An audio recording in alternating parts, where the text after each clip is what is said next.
ले दाइयो दुर्गा दाइयो अम्बे माइयो।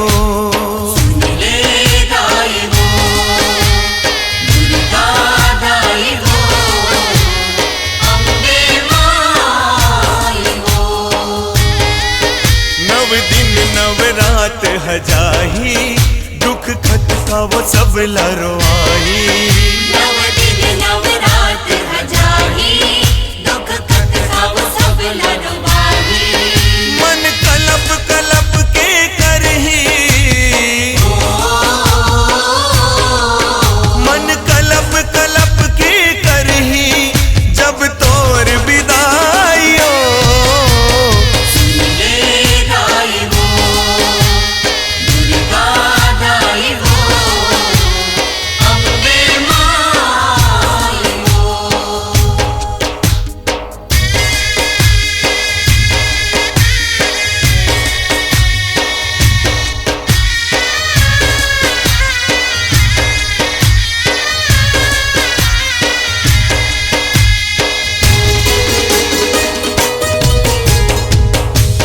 संग तोर दरस ओ जाही आंसू बरसत दाई मोर। आंसू बरसत दाई सिर तो वो सब हरस हजाही आंसू बरसत दाई मोर। आंसू बरसत दाई मोर सुध बुध मूर्छित खाही मोर सुध बुध मूर्छित खाही पग तोर धोवाई हो। दुर्गा दाई हो अम्बे माई हो।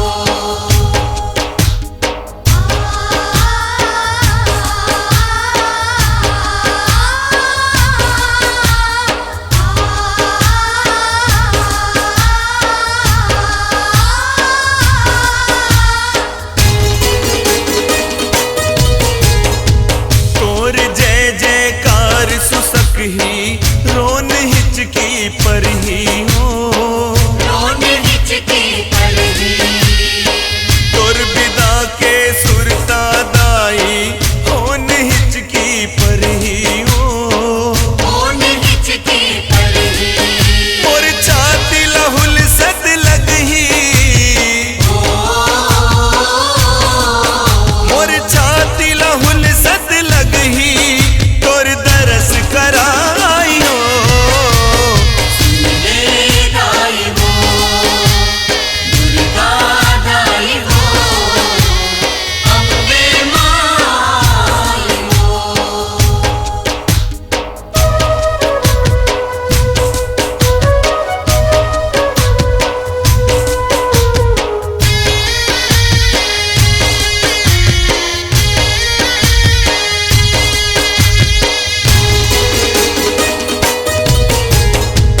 ओठ वो मोर थर थर करही सांस मोर थिर जाही हो।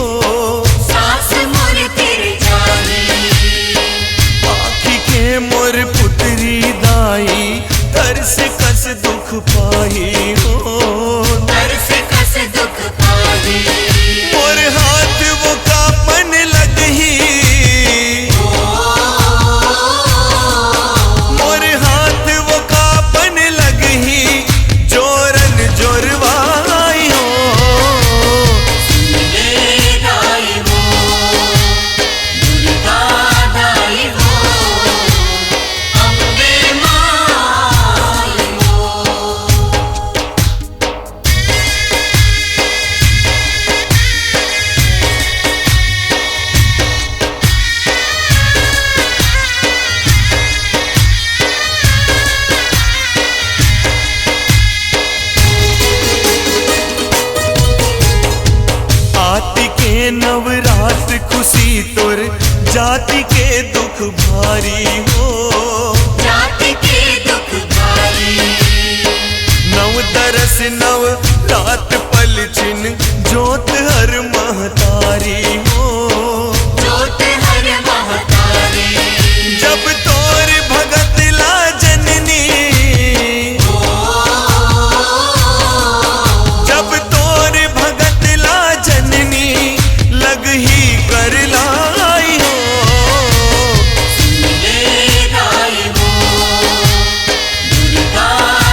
तस ढरही बोली मोर गुम खाही हो बोली मोर गुम खाही काही नैये अब जग मोर बर कैसे मोला जनाही हो कैसे मोला जनाही जाहिर जब बरनत गाही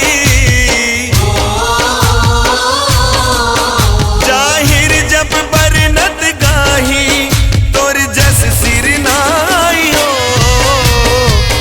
ले दाई हो दुर्गा दाई हो अम्बे माई हो नव दिन नौ रात हजाही दुख कट का वो सब लरवाई नव दिन नव रात हजाही दुख कट सब सब लड़वाही मन कलप कलप के करही मन कलप कलप के करही जब तोर विदाई हो सुन ले दाइयो दुर्गा दाइयो अम्बे माइयो नौ दिन नौ रात हजाही दुख कट कव सब लरो